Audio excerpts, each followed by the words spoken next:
lição de número 148, o título é Cuidado de Si. É a primeira carta de Paulo a Timóteo, capítulo 4, versículo 16. Ele nos diz assim: tem cuidado de ti mesmo e da doutrina. Persevera nestas coisas, porque fazendo isto te salvarás, tanto a ti mesmo como os que te ouvem. Então vamos ler, depois comentamos. Em toda parte há pelotões do exército dos pessimistas, de braços cruzados em desalento. Não compreendem o trabalho e a confiança, a serenidade e a fé viva, e costumam adotar frases de grande efeito, condenando situações e criaturas. Às vezes, esses soldados negativos são pessoas que assumiram a responsabilidade de orientar. Todavia, embora a importância de suas atribuições permaneçam enganados,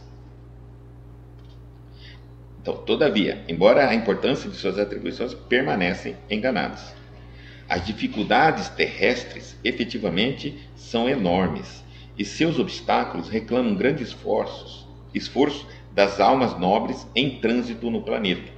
Mas é imprescindível não perder cada discípulo o cuidado consigo próprio.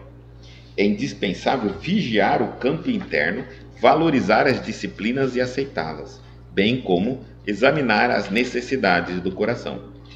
Esse procedimento conduz o espírito a horizontes mais vastos, efetuando imensa amplitude de compreensão, dentro da qual abrigamos, no íntimo, santo respeito por todos os círculos evolutivos, dilatando assim o patrimônio da esperança construtiva e do otimismo renovador.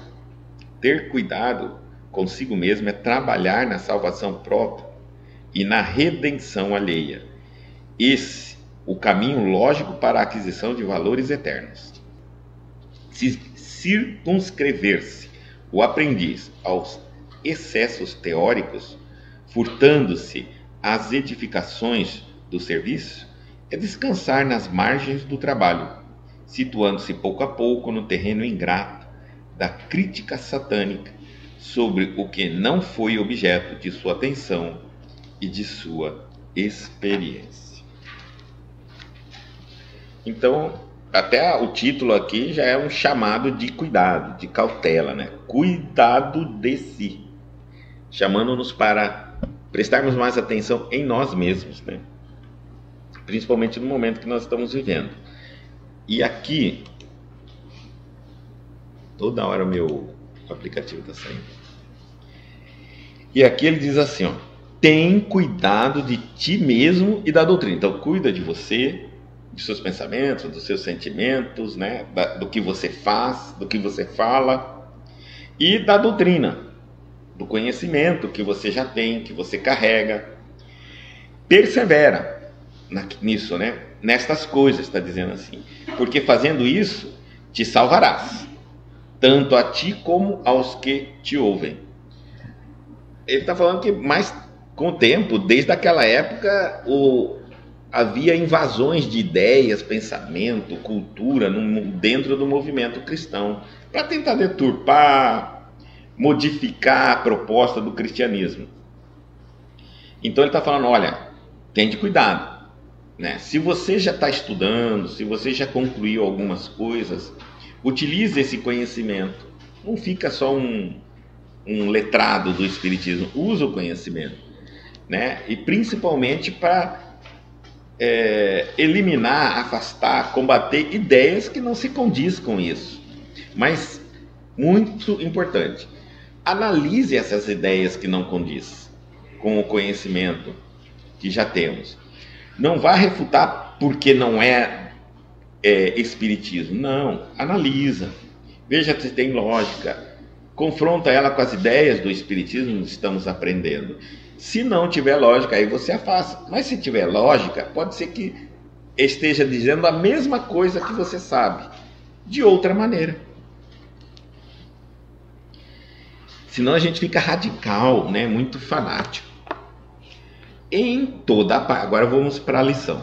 Em toda parte há pelotões do exército dos pessimistas de braços cruzados em desalento. Muitas pessoas cruzaram o braço e são pessimistas a tudo que é espiritual, a tudo que é do bem. Não fazem nada, mas desconfiam de todo mundo que fazem. Então são os pelotões do exército pessimista. Não compreendem o trabalho e a confiança, a serenidade e a fé viva. Estão muito longe de entender que o trabalho é com o trabalho que vem a confiança. Geralmente, gente, quando eu começo a estudar muito e não pratico, eu me torno uma pessoa muito fácil de ser perturbada. Porque como eu não pratico, é o aluno que entra na faculdade só tem a teoria, ele não tem prática nenhuma. Depois de um certo tempo, ele mesmo fica com medo da capacidade dele de ir para o mercado de trabalho. Porque ele fica frágil, né? Então a gente fala muito para as pessoas assim, ó, muito conhecimento e pouca ação pode gerar uma desconfiança de si mesmo, do seu próprio conhecimento. Então, não compreende o trabalho e a confiança. Você só vai pegar confiança trabalhando. A serenidade e a fé viva. É importante nós entendermos que o trabalho nos dá confiança, nos dá serenidade, porque a gente percebe que tem efeito, que funciona, que é real a teoria que estamos estudando, que estamos aprendendo. E isso nos torna uma fé que a gente sente bem, uma fé viva. Ela não é uma fé morta, é uma fé viva.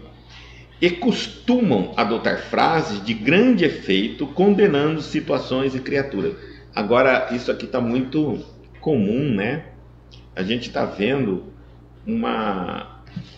as próprias religiões estão se combatendo, porque começou a surgir tantas teorias,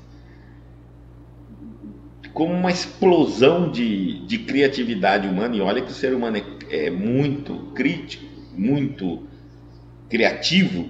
Então isso está realmente, para quem não tem hoje uma escolha religiosa, um foco para alicerçar o seu conhecimento, fica assim perturbado. Eu acredito muito que realmente dá uma perturbação gigantesca. Fica muito difícil, né? Por exemplo, você vê as próprias religiões brigando entre si, se subdividindo entre si próprias, um criticando o outro, né? Então, aí a gente fica pensando, meu Deus, e agora? Que religião que está com a verdade, né? Qual é a religião que estaria correta hoje em dia? Além da briga da própria religião entre si, se subdividindo, existe os que são de religiões diferentes, brigando também entre si. Vixe, a coisa está complicada, né? Então, vamos lá. Mas a gente vai entender uma coisa muito interessante, que existe os caçadores de likes. E como a internet virou algo que remunera as pessoas, então, imagina, o ser humano por dinheiro ele faz tudo. Eu acredito que esse seja o grande problema da nossa internet. Que ninguém faria muitos trabalhos, não existiria muitos sites, muitos canais, né, que seriam na internet, se ele não ganhasse nada por isso. Não existiria. Mas muitos canais só existem porque eles são remunerados. Então é uma forma de ganhar dinheiro, é uma forma profissional. E ser humano, para ganhar dinheiro, não tem o vendedor, não tem o homem da cobra ficar na Praça da Sé vendendo remédio, desde hemorroida, unha encravada, tudo. Tem, enquanto tiver venda de um produto. Então, por um lado, a internet é boa, ela divulga muito conhecimento. Mas como ela começa a remunerar as pessoas, então ela traz as pessoas para a internet conhecimentos que as pessoas não estão interessadas com a verdade, e sim estar ali presente para conseguir os likes e arrecadar os seus. Todo mundo precisa de dinheiro, né? Então esse está sendo o palanque da nossa internet. E aí eles dizem assim: que não compreende o trabalho e a confiança, a serenidade e a fé viva, e costuma adotar frases de grande efeito, condenando situações e criaturas. E às vezes, de forma precipitada, a gente vê as pessoas superficialmente condenando trabalhos, religiões, segmentos, do nada, assim, destruindo praticamente com as palavras aquele trabalho. De tudo que você imaginar já tem. Às vezes, esses soldados negativos, por quê? Porque muitas vezes foram, em algum momento da vida deles, obreiros, foram trabalhadores. E aí é que está o grande, eu diria, o grande momento para a gente pensar. Normalmente, as pessoas mais revoltadas com a religião é que tiveram, em algum momento, algum contato com alguma religião mais profundo que a maioria. E aí, então, eles acabam se tornando os mais revoltados com as religiões. Aqueles que sempre ficaram na superficialidade, esses não se revoltam contra nenhuma. Então, por isso que eles chamam de, às vezes, esses soldados negativos. Quer dizer, soldados, para você ser um soldado, você já foi pertencente a um exército, a um grupo, né? Então, soldados negativos, se tornou negativo. São pessoas que assumiram, às vezes esses soldados negativos são pessoas que assumiram a responsabilidade de orientar. Todavia, embora a importância de suas atribuições, permaneçam enganadas. Muitas vezes eu vejo, observando nós temos um rapaz num canal do YouTube e que ele fica entrevistando de todas as religiões, todas as pessoas que têm algo para falar de alguma religião, ex-freira, ex-padre, ex-médium, ex da Igreja Universal, ex da evangélica, ex-budista, ex qualquer coisa, ele põe lá no canal dele e vai entrevistar. Então, e ele diz que ele é cético, não acredita em Deus. Então ele quer provar, trazendo essas pessoas que estão feridas com as religiões para expor as suas chagas, as suas feridas e aonde. Bom, então aqui está falando bem claro. Aí você pensa assim, por que uma pessoa se dedicaria a buscar, a pesquisar, a trabalhar contra todas as religiões? E são, muitas vezes, pessoas estudadas. Ele mesmo é uma pessoa estudada. E aí, aqui ele está falando bem claro. Ó. Todavia, essas pessoas, às vezes, antes de reencarnar, elas assumiram essa responsabilidade de orientar, de ensinar. Por isso é que elas se dedicariam ou para ensinar o bem ou para ensinar o mal, mas ela iria ensinar, porque elas já trazem dentro dela a natureza de orientar, de exteriorizar, de ser um professor. Agora, um orientador ferido vai ensinar coisas erradas. O orientador mais correto, equilibrado, vai orientar num caminho mais correto, mas ele não vai deixar de ser um orientador, é isso que ele está falando aqui. Então, às vezes, esses soldados negativos são pessoas que assumiram a responsabilidade de orientar. Todavia, embora a importância de suas atribuições, permanecem enganados. Foram atingidos, feridos, magoados, chateados de alguma maneira e agora eles não vão deixar de ensinar, porque eles assumiram esse papel, só que agora vai ensinar contra.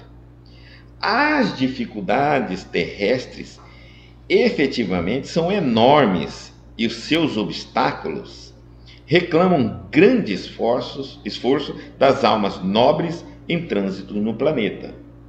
Mas é imprescindível não perder cada discípulo o cuidado consigo próprio.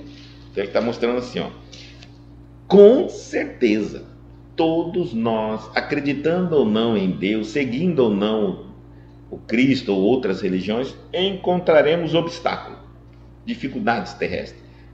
É do mundo físico. Lembre-se que nós nascemos. O que marca o nosso nascimento neste mundo físico? Dor. O pulmão recebe uma carga atmosférica e descola. Esse descolamento, a primeira carga do ar, queima o nosso pulmão. Então, dor. Dor é o que marca, é o choro da criança, né? Sair daquele quase 40 graus, 38 e pouquinho do útero da mamãe, uma sala gelada de cirurgia, que até a gente que está aqui acostumado há tanto tempo não aguenta. Às vezes você está tremendo de medo esperando seu filho nascer ali, está todo mundo... E aquela criança sai naquele impacto violento, tudo escurinho, tudo fechadinho, bum, uma luz enorme na sua cara. Então isso marca o sofrimento. O mundo físico é agressivo realmente, em todo sentido, e vai ser aqui por muito tempo por nós. Não estamos falando que ele é mau. O mundo físico ser agressivo não é mau. Ele é agressivo no sentido de que o mundo físico, ele não é para o espírito. Ele é apenas um instrumento do espírito evoluir, mas não é feito para o espírito viver eternamente, porque ele é agressivo. Nós somos mais sutis. Quando nós começamos a lutar, quando a gente começa a trabalhar, quando a gente começa a fazer reforma íntima, quando o aprendizado nosso começa a nos chamar a participar desse aprendizado, colocá-lo em prática, analisar, vivê-lo na nossa vida, aí é que nós vamos entender essas palavras aqui. Seus obstáculos reclamam grande esforço das almas nobres em trânsito no planeta. Porque não é fácil neste mundo você manter um foco na espiritualidade. Tudo que existe neste mundo chama você para o teu ego. É um chamado enorme, é um convite, é um atrativo enorme para o nosso ego. Então é muito difícil nós ficarmos focados na espiritualidade. Mas ele está dizendo, é imprescindível não perder cada discípulo o cuidado consigo próprio. Portanto, vigiai e orai, né? Aumente a vigilância, aumente esse cuidado com você mesmo, analise o que você está pensando, o que você está falando, o que você está fazendo, porque a todo momento está sendo... nós somos invadidos por pensamentos, observando uma placa, um painel andando na rua, uma propaganda, alguém que fala conosco, um acontecimento. Em todo momento nós estamos assistindo a acontecimentos. Muitas vezes não fazem parte da nossa vida, mas nos levam a pensar, a refletir. E outras vezes são coisas que a gente está pensando da nossa própria cotidiano, do nosso cotidiano. Então nós temos que ficar muito atento sobre quais são esses pensamentos, esse sentimento que esses pensamentos estão nos enviando, quais são as nossas atitudes e o que estamos falando. E ele diz assim, é indispensável vigiar o campo interno, vigiar a nossa mente, o nosso coração, valorizar as disciplinas e aceitá-la. Aqui entra uma coisa que é muito difícil para nós. Disciplina. Então, a disciplina é o que faz um aluno praticar em si mesmo, ou seja, viver. É a disciplina que faz um aluno viver o conhecimento dele. Sem disciplina, ele não vive o conhecimento. Vou te explicar mais ou menos assim. Vamos supor que eu digo que... Vamos colocar a bebida, que é simples. Fumar, também posso colocar fumar, pronto, é mais simples aí. Fumar faz mal ao pulmão, é um suicídio inconsciente e atrai obsessores. Essa é a teoria do espiritismo. Eu não estou dizendo para ninguém não fume, eu não estou dizendo para ninguém fume, porque o espiritismo não proíbe nada. Se eu não aplicar a disciplina na minha vida, eu posso ouvir isso e sair daqui e fumar. Acender o cigarro e sair fumando. Isso não muda a minha vida. Porque a teoria é uma coisa e a prática é outra. Então, quando eu não pratico o conhecimento, eu não estou me colocando dentro da chamada disciplina. Logicamente, não faz efeito a mim. Então, é importante, por isso que ele fala, é indispensável vigiar o campo interno e valorizar, dê valor, acredite, aplique a disciplina, aceita a disciplina com amor, haja com o conhecimento que você tem, pertinente ao conhecimento que você tem, disciplina-te. É importante. Hoje nós vivemos uma geração muito difícil de se colocar disciplina. Então, mas isso vem também isso vem invadindo de gerações em gerações. Então, hoje nós achamos terrível quando encontramos um pai, uma mãe que disciplina o teu filho. Que, aliás, desde quando ele nasce até os 6, 7 anos, os 3 primeiros anos da criança é disciplina dura. Né? É disciplina. Depois você vai relaxando, depois dos 7, aí tem mais diálogo e tudo mais. É o fazer porque tem que fazer, e assim que funciona. A criança precisa praticar a disciplina. Ela precisa entender que a disciplina não é contra, não é mal a ela. Quem ama, educa. Quem ama, disciplina. Quem ama, cobra disciplina. Daí nós, para evoluirmos e chegarmos até ao nosso Pai maior, também vamos ter que nos disciplinar. Portanto, a disciplina não é o mal, não é ruindade, de maneira alguma. O não tem um valor enorme, tanto quanto o sim. Certo? Aliás, o não ajuda-nos mais a entender do que o sim, as coisas e o mundo. E aí, as disciplinas, ele fala, temos que tomar muito cuidado, aceitar e aceitá-las. Aceitar essa disciplina na sua vida. Em todo lugar que não existe disciplina, em qualquer agrupamento, trabalho, em qualquer lugar que não existe disciplina, não estamos falando normas, porque normas tem em todo lugar, mas uma disciplina, a gente acaba virando uma bagunça, relaxando demais. Então a disciplina, ela é extremamente importante. Bem como examinar as necessidades do coração. E aí também precisamos examinar as nossas necessidades particulares do nosso coração. O que nós queremos? Qual é a nossa proposta de vida? Este procedimento conduz o espírito a horizontes mais vastos, vai ampliar sua visão de mundo, efetuando imensa amplitude de compreensão. Por quê? Ele vai efetuar uma imensa amplitude de compreensão. Quando você parte para ser uma pessoa disciplinada, para ser uma pessoa que quer evoluir, que faz reforma íntima, você vai perceber em você como é difícil você aplicar em si próprio. Como é difícil. Isso faz você abrir sua compreensão e entender como então não será difícil a outros nossos irmãos. Se é difícil para aquele que estuda, para aquele que quer de livre e espontânea vontade fazer, agora você imagina para aquele que não estuda e aquele que não quer de livre e espontânea vontade. Então a gente vai conseguir entender isso. Efetuamos imensa amplitude de compreensão dentro da qual abrigamos, no íntimo, santo respeito por todos os círculos evolutivos. Todos.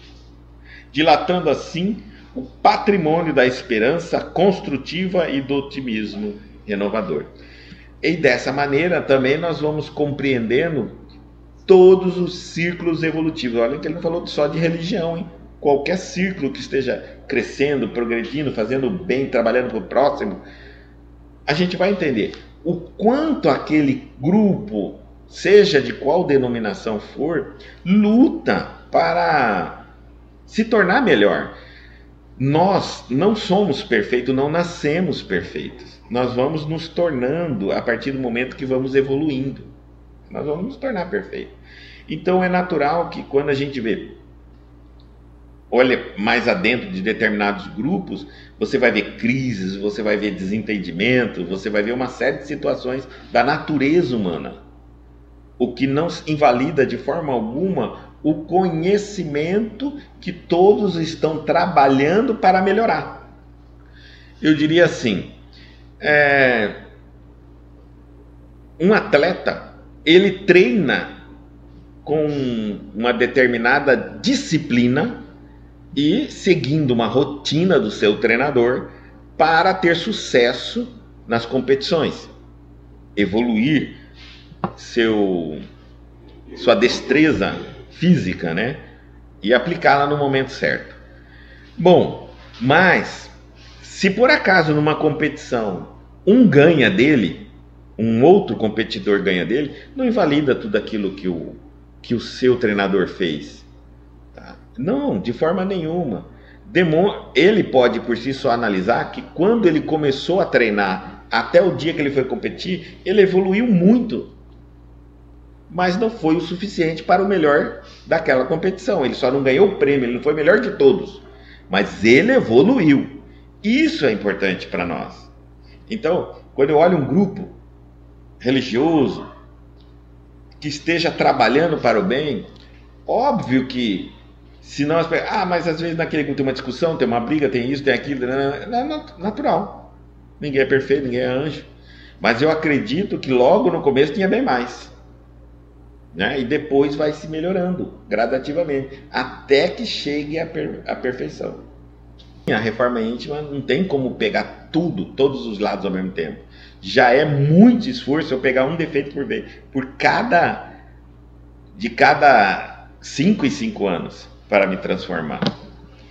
Então, mas é importante eu entender por que ele está falando isso aqui, porque às vezes eu vou lá, vamos lá, né, entrar vamos na Umbanda, e no grupo de trabalhadores da Umbanda tem desavenças, no grupo de pastores tem, na igreja tem, no centro espírita tem, no budismo tem, seres humanos estão ali, embaixo da teoria que eles estão buscando incorporar, aprender para poder exercer. Até que isto aconteça, sim, são imperfeitos. E não justifica falarmos mal. Isso que ele está falando aqui, ó. Dentro da qual abrigamos no íntimo santo respeito. Respeite essa característica de qualquer agrupamento, né? Por todos os círculos evolutivos, dilatando assim o patrimônio da esperança construtiva e do otimismo renovador. Bom, a gente vai vendo que muitas vezes, mesmo que esteja ensinando algo que você considera um determinado grupo errado, deixa caminhar. Vai ter o público que precisa aprender errado para depois aprender o certo. Não é isso? Então, ninguém é dono da verdade. Todos nós estamos numa evolução em diversos degraus. Às vezes, aquele grupo e aquele orientador mais radical e tal, aquele grupo que está sendo orientado por aquele orientador, precisa daquilo ali. Tanto quanto o orientador precisa orientar. Enganado ele está? Enganado na forma de orientar. O grupo também vai aprender errado? Vai, mas está aprendendo. E vai um dia modificar. Eu não conheço ninguém que aprendeu certo desde o começo até o fim. Na estrada da evolução, a gente várias vezes vai sair da rota. Várias vezes vai ficar no meio-fio, quase pisando na estrada e volta para a calçada de novo. Então é assim que funciona. Errar faz parte daqueles que buscam esse processo de evolução. Mas a gente não pode pensar que, porque no meu grupo algo aconteceu de errado, aquilo ali não presta mais. Compreenderam? E condena todo o processo.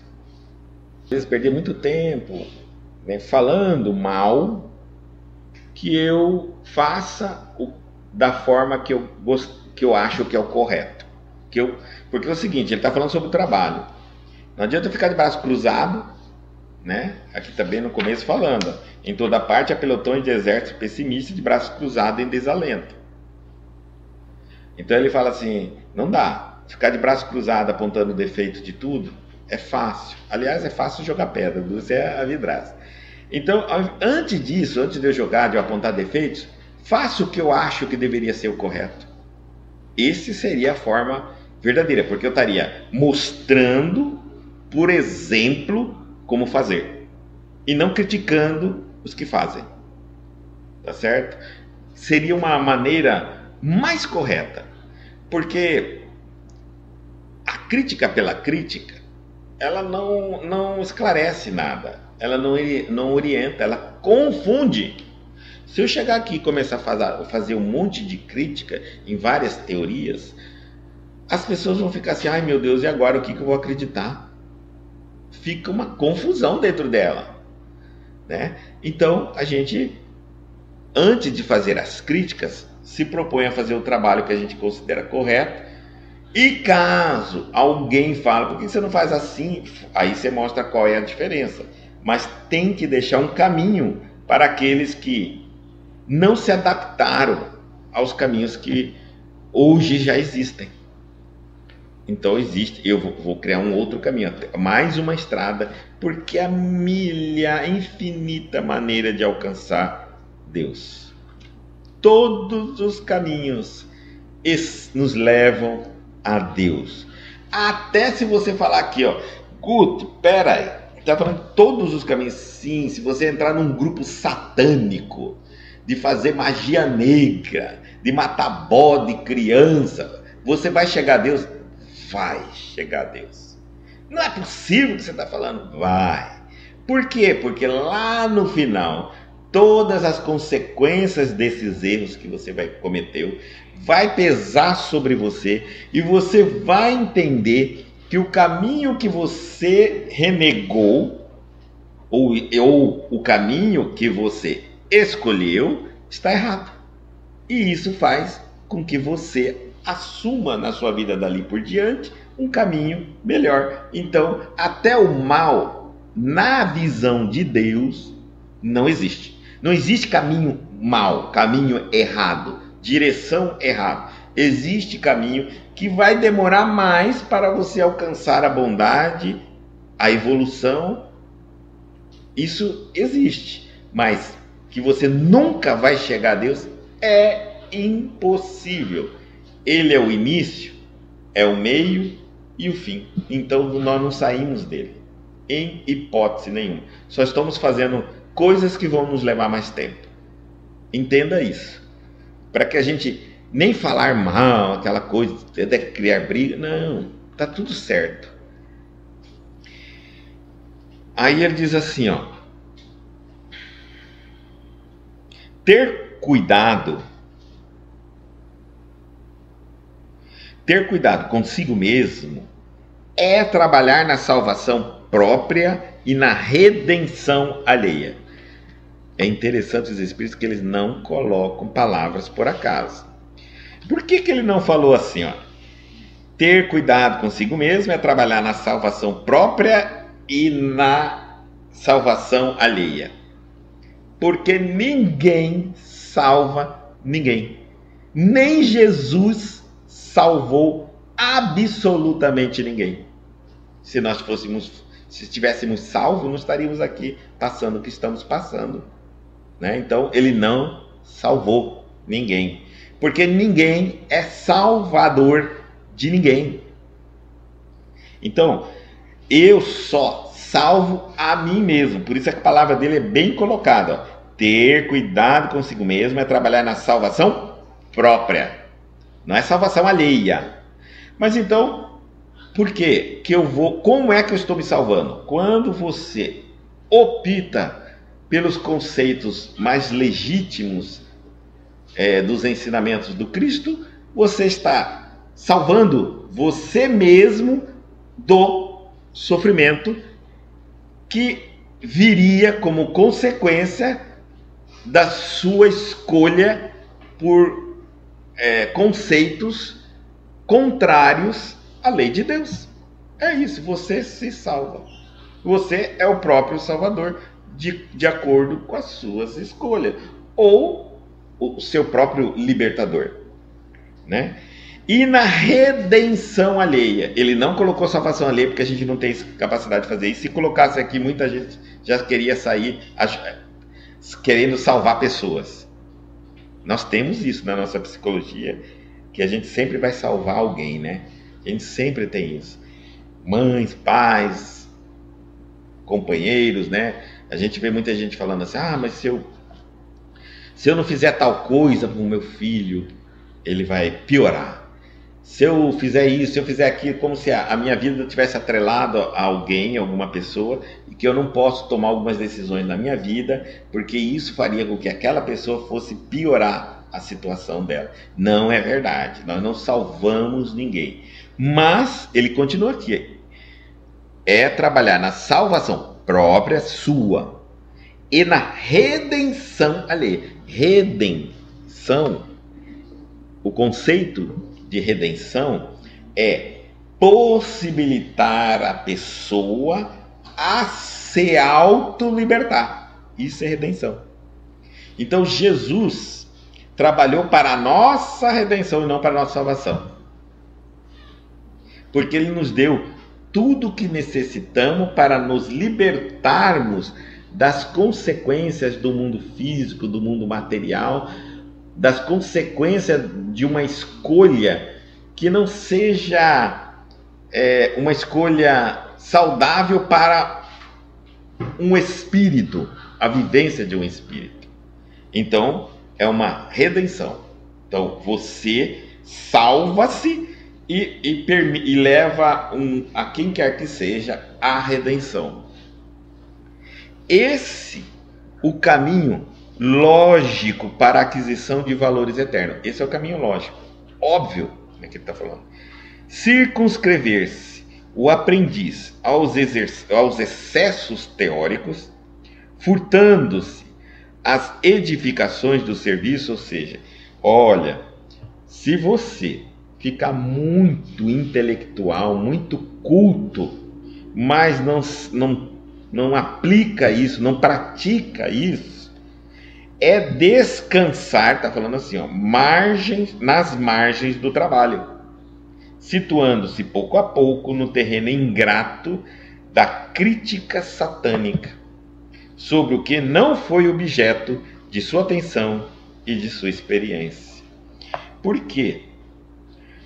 Porque se você não pôr em prática, gente, isso é igualzinho às nossas profissões. Diploma não adianta nada se você não pratica. Ninguém depois de 10 anos. Então, por exemplo, sai da faculdade, tem um diploma de medicina. Depois de 10 anos, você é médico. Daqui 10 anos. Exercendo ininterruptamente. Fora isso, você não é médico, não. Você tem conhecimento de médico. Tem um papel igualzinho aos outros médicos que têm conhecimento. Mas não é médico. Eu sou engenheiro, saí da faculdade. Não é engenheiro. Daqui 10 anos, construindo casa, prédio, tudo mais, você é um engenheiro. Você é aquilo que faz, não aquilo que sabe na sua cabeça.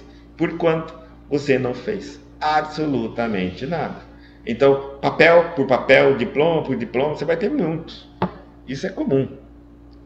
Mas exercício da profissão é que te dá o título realmente. Cristão também. Cristão por cristão? Não. Você vai ter que exercer o cristianismo, pôr em prática o cristianismo. Isso é muito importante. Se eu não pôr em prática o cristianismo, ele tende a, vamos dizer assim, a que a gente não recebe mais. Se a gente recebesse um diploma, eu sou cristão, eu sou budista, e colocasse na nossa parede, mas nunca exercitasse o conhecimento espírita ou cristão, eu nunca teria sido cristão. É isso que ele está dizendo. E isso faz com que você fica descansando às margens do trabalho, acaba que você está sentado nas margens do trabalho, O povo está trabalhando, você não está fazendo nada, situando-se pouco a pouco no terreno ingrato. Por quê? Quando você estuda com veracidade, com empenho, com atenção o cristianismo, você se sente cobrado a participar. Porque você vê o quanto trabalho tem milhões de pessoas para manter a chamada do Cristo o tempo todo, em todas as religiões, em todas as direções, para manter as verdades sempre retornando à tona, né? Porque o mundo material, ele não para de mandar-nos convite para desiludirmos das religiões. Isso é convite demais, é demais. A quantidade de escândalos nas religiões, a quantidade de tudo que a gente vê no mundo é normal. Mas ao mesmo tempo, se você ficar de braço cruzado nas margens do trabalho, você vai pouco a pouco entrando no terreno ingrato da crítica satânica. Por quê? Porque logo, logo você só vai enxergar erros e defeitos. Olha, crítica satânica sobre o que não foi objeto de sua atenção, porque você não vai conseguir vê-lo. Você vai se tornar um crítico negativo. Você só vai enxergar defeito, mas não vai enxergar bondade. Ou com a falta da experiência você não vai conseguir compreender.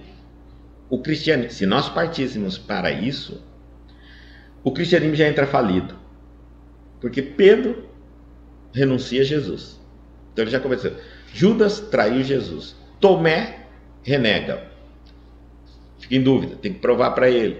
Quando você vai perceber, grande parte da história, Paulo de Tarso perseguiu os cristãos, depois se retorna para o caminho do Cristo. Então nós vamos perceber assim, gente, seres humanos são falíveis, erram, falham, enganam, tropeçam. Mas isso não invalida o cristianismo. Ou seja, quando eu estiver fazendo, pondo em prática, trabalhando e aplicando a disciplina na minha vida, qual disciplina, Guto? A disciplina é fazer escolhas, pensamentos, atitudes e palavras consoante com o conhecimento que eu estou adquirindo. Então eu estou me disciplinando a praticar o conhecimento. Quando eu estiver fazendo isso, bom, aí eu estou trabalhando. Aí sim eu vou perceber que fica até difícil eu criticar alguém, porque eu sei quanto é difícil se tornar melhor, crescer, evoluir, progredir, caminhar, evoluir, crescer espiritualmente. Então por isso que eu falo que algumas pessoas disparam a estudar, a ler um monte de livro. E eu fico preocupado, porque todas as vezes que esses teóricos, estudiosos por conta própria, caminham, lá na frente eles se tornam os inimigos daquilo que ele estudou e pretendeu. Por que ele se torna inimigo? A prática não acompanhou. É o pseudo-sábio. Lá na frente ele caminha, daqui a pouco ele pensa que sabe tudo, porque ignorante é aquele que nem sabe o que não sabe, e sábio é aquilo que ele sabe, já percebe o que não sabe. Não é isso que a gente sabe? Então, todas as vezes que eu vejo uma pessoa disparando num conhecimento sem a prática, ele está caminhando para se formar na ignorância. Esse lá na frente vai ser difícil você trabalhar com ele, porque ele pensa que sabe tudo, quando na verdade ele não sabe absolutamente nada. Então, por que não sabe? Porque não tem prática. A prática é muito importante. Por que existe um mundo físico? Por que existe a Terra se todos nós somos espíritos? Por que a gente não pode evoluir no mundo espiritual? Porque não tem como praticar no mundo espiritual. No mundo espiritual, eu não preciso comer, não preciso dormir, não preciso trabalhar para comprar roupa ou casa. Como pode testar um espírito no mundo espiritual? Ele só pode sofrer consequências das atitudes e dos pensamentos e sentimentos errados que ele teve, que ele fez. Não dá para. Então, ele precisa vir à terra. Na terra nós precisamos trabalhar para comer, para pagar uma moradia, morar, cuidar do corpo. Nós temos inúmeras responsabilidades. É aqui que o espírito começa a praticar. Sem praticar, ele não sabe para quê. E é aqui que ele começa a sentir a necessidade de crer em alguma coisa a mais do que a existência dele. Que há algo que ele vê pessoas morrendo, que ele ama. No espiritual ele não vai ver ninguém morrendo, porque ninguém morre lá, ninguém adoece, porque não existe vírus. Então não tem jeito. Então tem que vir para o mundo da terra, onde tudo isso acontece, onde eu pratico. A gente veio aqui para isso, para praticar o conhecimento da verdade, do Cristo, no caso dos cristãos, da verdade. Se eu não fizer isso, aí eu vou sofrer nesse planeta mesmo. Aí eu troquei o que eu deveria vir fazer para o sofrimento. Se o aluno vai para a escola e não estuda, ele sofre a reprovação, as consequências, o deboche e a perca da companhia dos amigos que vão progredindo nas séries e ele vai ficando para trás. Consequências. Mas ele não foi para a escola para ficar sem fazer nada. Ele foi na escola para estudar. Daí, então, é descansar nas margens do trabalho, situando-se pouco a pouco no terreno ingrato da crítica satânica, porque o que não foi objeto de sua atenção, que ele não percebeu, porque ele não praticou, e de sua experiência, porque ele não fez, não tem experiência. Compreenderam? Por isso que eu preciso pôr em prática o meu conhecimento. Só aí eu vou entender, quando eu vou colocando em prática, o quanto eu ainda não sei, o quanto ainda falta aprender, e o quanto eu preciso me esforçar. No momento que nós estamos, é muito importante isso. Às vezes a gente vê umas teorias, né? Combatendo umas teorias, uma teoria combatendo uma outra teoria. Antes de... Eu estou no segmento lá, sei lá, estou lá na determinada religião. E aí daqui a pouco aparecem umas teorias combatendo aquela teoria que eu acredito, que eu acreditava, que eu estava seguindo. Antes de eu... vou abandonar aquilo. Se você se sentiu em dúvida com o conhecimento do outro, é porque está faltando para você a prática. Tá certo? Então, antes de você abandonar o barco, pratique um tempo. Porque aí você pode dizer se é verdade ou não até aquele que está falando. Vamos entender assim. Se eu tivesse dois estudiosos da ciência, um era teórico e o outro já é teórico e prático, é um cientista. O teórico diz que tal coisa acontece assim, assim, assim. E aquele cientista que pratica diz, isso na prática não acontece. Na prática é assim, assim, assim. Você acreditaria mais no teórico ou na prática? Na prática, não é verdade? Prática é fato. Fato não tem contestação. Tá certo? Então, nós estamos nos tornando muito cristão teórico. Poucos cristãos práticos.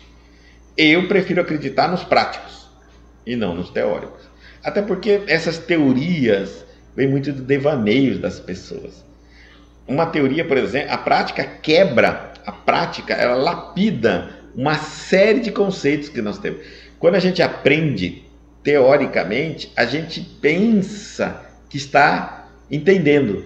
Quando a gente põe na prática, a gente vê que não era aquilo que a gente estava entendendo. É menos ou é mais do que a gente estava entendendo. Por isso que a prática é importante. Sem prática, não tem como.